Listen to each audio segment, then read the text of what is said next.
It was the dead of night, a time when shadows stretch longer and the air grows colder.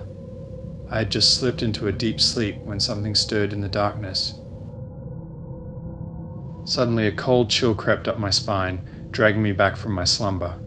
My eyes fluttered open, adjusting to the gloom. That's when I saw it. Standing at the foot of the bed was an ethereal figure. It appeared to be dressed in a white suit, its face twisted into an inhuman, angry scowl. The face was what really drew my attention. The nose was almost non-existent, the head was completely bald. Its skin was glaringly white, almost like it had a faint glow to it. The eyes were dark pits that were seemingly trying to bore into my very existence.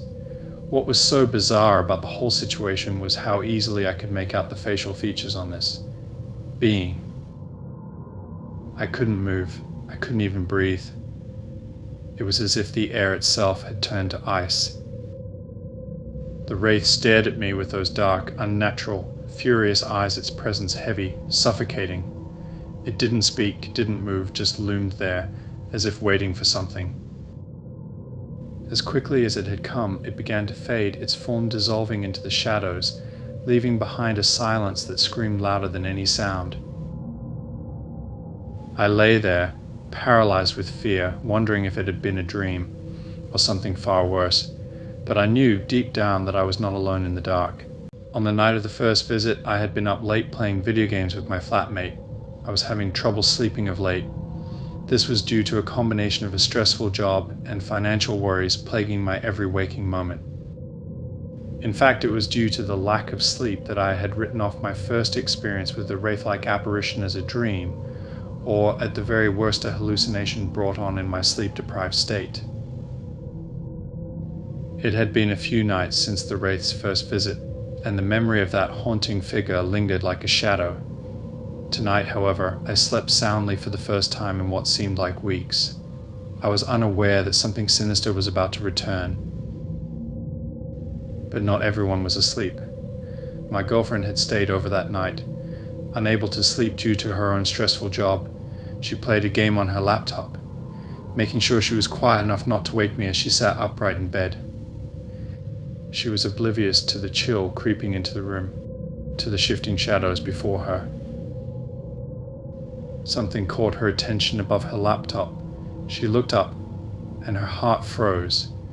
There it was, the pale figure, floating just above the end of the bed, its face an angry, inhuman mask like before, apparently staring at me with those dark, furious eyes. A muffled cry escaped her lips, enough to wake me. I woke up and saw the terror in her eyes, knowing immediately what she had seen. In a trembling voice, she described the figure, her words sending a chill down my spine. She spoke of a pale figure, standing there, watching me with an angry face. She didn't know that I had seen it before. I hadn't even told her about it, dismissing it as a hallucination. From her account, the being immediately vanished as soon as I awoke. After a moment to calm herself, she tried to apply logic to the situation. Maybe she was seeing things after staring at her bright laptop screen for hours. As if images from the game she was playing imprinted themselves onto her vision. I nodded, knowing otherwise. I wasn't going to share my story right now, though. The next morning, I found myself sitting across from my flatmate at breakfast, the memory of the night's terror still fresh in my mind. I hesitated, then apologized. If my girlfriend's muffled cry or our subsequent discussion had woken my flatmate, I was sorry. My flatmate looked up. His expression was tense.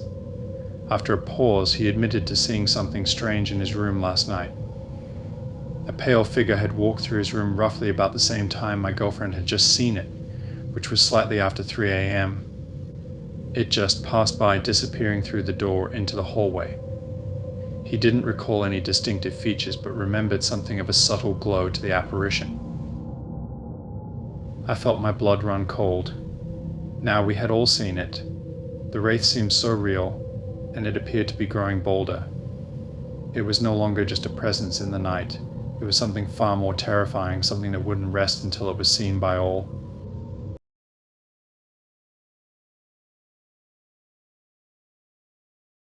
When I was 4 years old, my Wednesdays were always the same. I'd go to playgroup with my mum. She ran it, so we'd spend hours at this old church. I still remember the smell of the place. Damp wood, cold stone, and a strong musty scent that comes with old buildings. The church was huge to me back then, but the playgroup only took place in this small room off to the side of the main hall. The hall itself always felt different, especially those big curtains at the back. Behind them was a large, empty space, cold, dark, and unsettling. Looking back, I think this may have been where the church's altar and pulpit were originally placed. But I'm guessing they reduced the space needed in the church as time moved on. But being 4 at the time, I didn't care much. I was more interested in the toys and the games.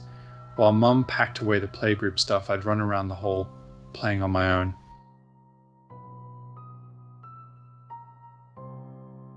After a few weeks of going to the playgroup, something strange happened. One day while I was playing, I heard something, a voice. It was soft, almost like a whisper, coming from behind the curtains. I couldn't really make out what it was saying. It sounded like a child. Being curious, I peered behind the curtain. It was dark, like always, but in the shadows I thought I could see someone. A small, pale child smiling at me.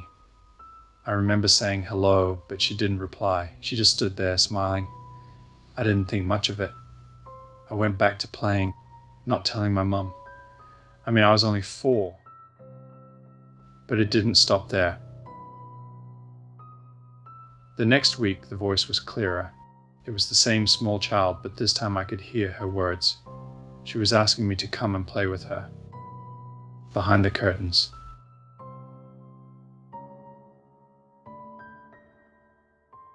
I remember freezing just listening.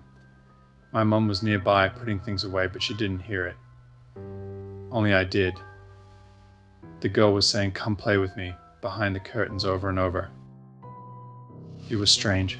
Her voice was soft, but there was something off about it. I glanced behind the curtain. This time I saw her more clearly. A small girl, thin and pale, with long dark hair. She had these hollow eyes, dark pits where her eyes should have been, and her clothes. A dark, frilly dress, almost like something from another time. She looked wrong, and she kept beckoning to me, asking me to play behind the curtain. But I didn't. I just stared at her for a moment, feeling this weird mix of fear and curiosity. My mum doesn't remember hearing anything, but she does remember me saying something that day. I apparently stood at the edge of a curtain and very sternly said, "No, will not come behind the curtain." I guess even as a kid, I knew something wasn't right.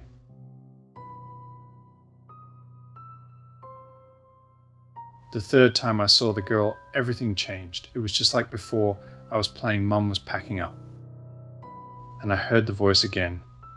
"Come play with me behind the curtain," but this time, there was a sense of urgency to her voice, like she was even more desperate for me to do what she wanted. I again peeked behind the curtain. I saw the girl in her usual spot, smiling that slightly off smile again.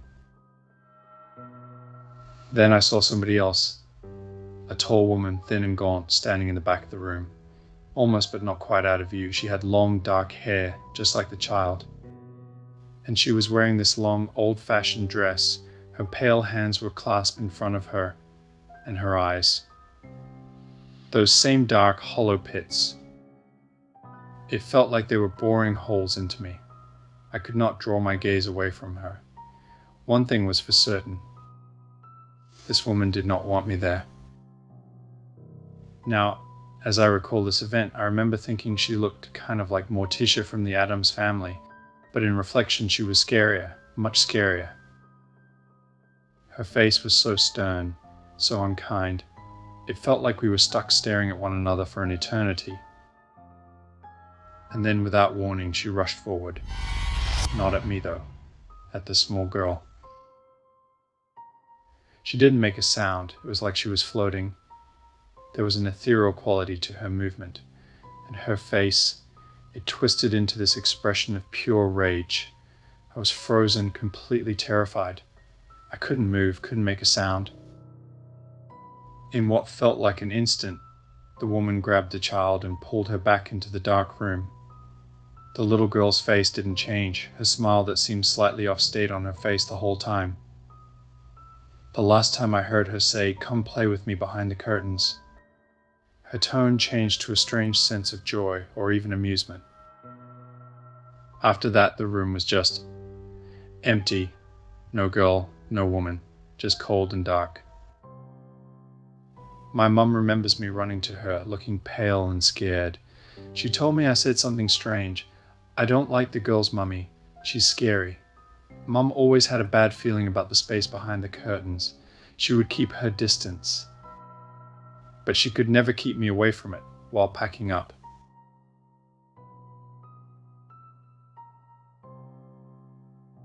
Not long after that, we stopped going to that church. We moved away, and Mum didn't run the playgroup anymore.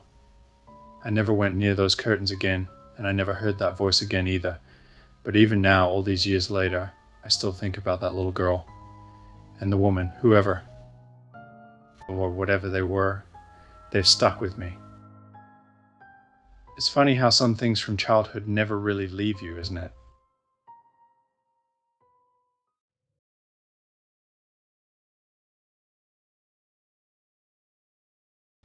The house always felt different. It wasn't just the dim light or the heavy air, but the way it seemed to hum with a life of its own. A place where unseen eyes watched and whispers lingered in the shadows. My story takes place when I was around 7 years old, visiting my Aunt Liz's house, a house that hid more secrets than any of us were prepared to confront. Auntie Liz was spiritual, deeply connected to energies beyond the physical world. Her home reflected that there was always an undercurrent of something unseen lurking. But it wasn't just the eerie atmosphere that made her house unsettling. It was what or who lived there. You see, this wasn't just any old creepy house. This house had a visitor that I was the only one to see. A little boy who never left the spare room, who never spoke, and who somehow no one else seemed to notice. But he was there. Always there. What was his story? Why didn't anyone talk about him? What was hiding behind those walls? The house was small 2 bedrooms, both at the front of the house, directly across from each other. Aunt Liz's room was on the left, and the spare room, where the boy stayed, was on the right.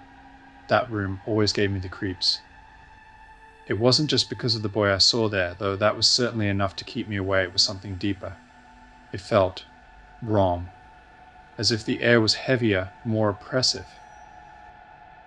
No one ever mentioned the boy, and I didn't dare ask. Every time I saw him standing there motionless, I felt a chill crawl down my spine. I didn't know he was a ghost, but I knew something wasn't right. Why wouldn't he leave that room? Why didn't anyone else seem to notice? It wasn't until much later, after overhearing a conversation between my mum and Aunt Liz, that I learned the truth. They were talking in hushed tones, but I caught enough to piece things together. The boy had died in that room. Rubella, I think.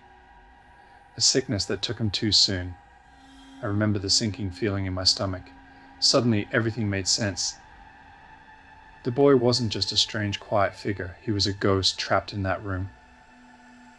But that wasn't the only strange thing about the house. There was the hallway, the dreaded hallway. It ran from the lounge, leading you straight ahead, then taking a sharp left turn into the darkest part of the house. This was where things felt the most off. At the end of the hallway, you'd find the bathroom, laundry, and toilet. A simple enough layout. But that area was always filled with an eerie sense of dread. It wasn't just the dull lighting that made it feel wrong. It was the smells. The shifting, unexplainable smells. The perfume. Mothballs. Cigarettes. Rotten eggs. Every time you walked down that hall, the scent would change. Each smell had its own story, its own visitor. Perfume meant her mum was there, watching over the house. Mothballs? That was her dad, cigarettes, her late husband, and the last one, rotten eggs. Well, no one ever really talked about that one. But we all felt it, and it was terrifying. I learned to avoid that hallway. Every instinct in my body told me not to go near it. It wasn't just the smells or the shadows that seemed to shift as you passed. It was the feeling, like someone was waiting for you to step too close. I never stayed long enough to find out who or what that was. As I grew older, I stopped visiting Aunt Liz's house. The little boy in the spare room, the smells, the shadows, they became part of a distant memory. But every now and then, when the lights are low, and the air feels thick with something unsaid, I think about that house. And I wonder, was it just me? Or was that house truly haunted by more than just memories?